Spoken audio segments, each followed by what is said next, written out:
यत् प्रमाणम् कुरुते लोकस्तदनुवर्तते न मे पार्थास्ति कर्तव्यम् त्रिषु लोकेषु किञ्चन नानवाप्तमवाप्तव्यम्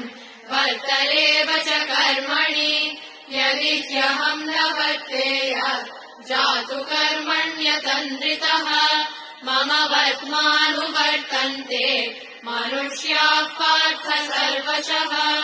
उत्सीदेयुरिमे लोकाः न कुर्याम् कर्म चेदहम् शङ्करस्य च कर्ता स्याम् उपहन्यामि माः प्रजाः सक्ताः कर्मण्यविद्वांसः यथा कुर्वन्ति भारत कुर्याद्विद्वांस्तथा सक्तः चिकीर्षुर्लोकसङ्ग्रहम् न बुद्धिभेदम् जनयेत् अज्ञानाम् कर्मसङ्गिनाम् जोषयेत् सर्वकर्माणि विद्वान् युक्तः समाचरन् प्रकृते क्रियमाणानि गुणैः कर्माणि सर्वशः अहङ्कारविमूढात्मा कर्ताहमिति मन्यते तत्त्ववित्तु महाभावो गुणकर्मविभागयोः गुणा गुणेषु वर्तन्ते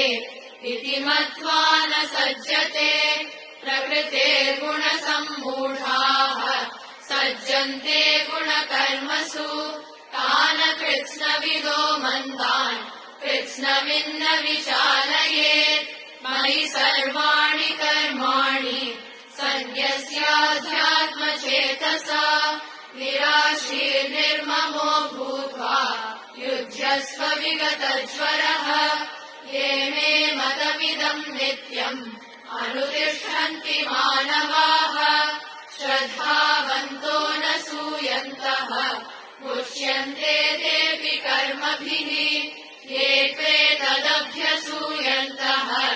नानुतिष्ठन्ति मे मतम् सर्वज्ञानविमूढांस्तान् विद्धि नष्टान चेतसः सदृशम् चेष्टते स्वस्याः प्रकृतेर्ज्ञानवानपि प्रकृतिम् यान्ति भूतानि